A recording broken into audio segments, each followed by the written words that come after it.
It's a very large one, but having said that, it can be summarized to be ensuring that there is a conducive atmosphere for oil companies operating within our state to operate within the scope of the laws, federal laws and state laws, while trying to maximize profit, carrying the various communities or host communities along, and ensuring that our local contents are carried along. When I mean local contents, things that we can produce here in terms of labor and supplies, we have the opportunity to provide that to the various oil companies. And also, you know, we have a lot of pipelines running through our state. It is our responsibility to ensure that they are maintained, whether federal owned or privately owned. They are maintained in terms of avoiding bunkering and all that. The scope is quite wide, but can be summarized to be creating a conducive, a comfortable atmosphere for oil operating companies to operate within Delta State, within the laws. While they want to maximize profits, we want the government to also have the benefit of their operations by way of corporate social responsibilities or otherwise to our communities. The state is part of the federal government, so the Ministry of Oil and Gas works in collaboration with the Federal Minister of Petroleum. But having said that, the state recognizes the fact that it is proper for us to have GMOUs within fields of operations. For example, the Chevron Nigeria Limited, they have periodic GMOUs reviewed periodically, I think once in every 4 years or so, to have an understanding between themselves and the host communities as to the do's and don'ts to ensure a peaceful atmosphere, and that's what we'll be enjoying for some time. So yes, there is a collaboration between us, the federal government, the host communities, and the oil companies operating within our area. The peace you are enjoying in Delta State has been the good work of our governor, Senator Dr. Ato Ifeanyi, who has created this enabling environment that I keep referring to.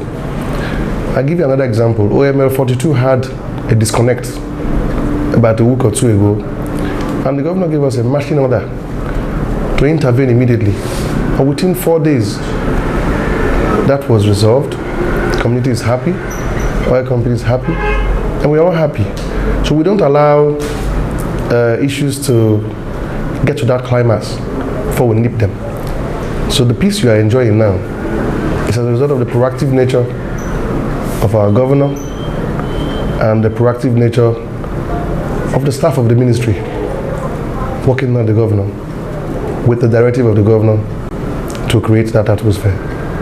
I say congratulations, and many are coming back and some have not come back. Coming back to the peace that we're enjoying in Delta State, the oil companies are not fools. They know and they can see that Delta State is very peaceful and very safe, and by themselves they are making efforts to come back. As they come, you will see the era of divide and rule has passed. You know, we are a rainbow state. Rainbow in the sense that we have various ethnic groups in the state, yet we are moving together peacefully in one accord. So these oil companies know that the place is now very peaceful, and the part of economics, the nearness to raw materials.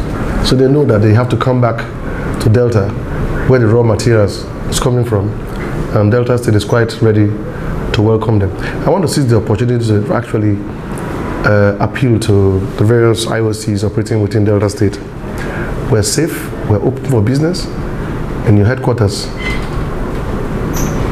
will be welcome back, either in the city of Warri or Saple or in St. Barons. We're quite peaceful and we're ready to accommodate you. First line of action for every youth to survive is to have a trade, either be educated or have, like we say, handwork. Opportunities will come, but you have to be ready to accept your opportunities. So what we did as a state, we've had scholarship programs, YAGA programs, empowerment programs, so many programs put in place by the state governor for youth empowerment. And when one youth is empowered, there is a domino effect by way of employment. If I am employed to be a teacher, I will buy chalks, I will buy exercise books, I will buy pens, I will buy, that trickles back to people producing those things, remove them off the street. So part of the peace that you are getting now by cooperation from the youth is as a result of removal of the development syndrome. When a job you want to start a job or a project, that's the very thing has been removed by law in Delta State. And the Delta youths are very, very educated youths. They're not stupid. They know that when something has been enacted into law, they obey.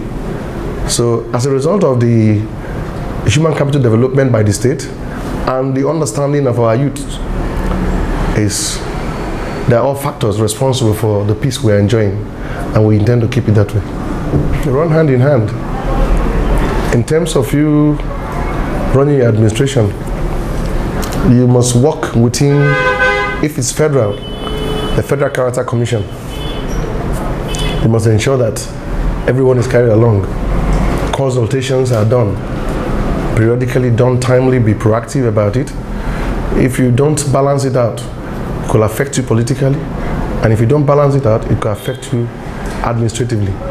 So it's just to maintain a fair balance and be proactive, sample opinions, get feedbacks, get feed-forwards, and take necessary action when the need arises.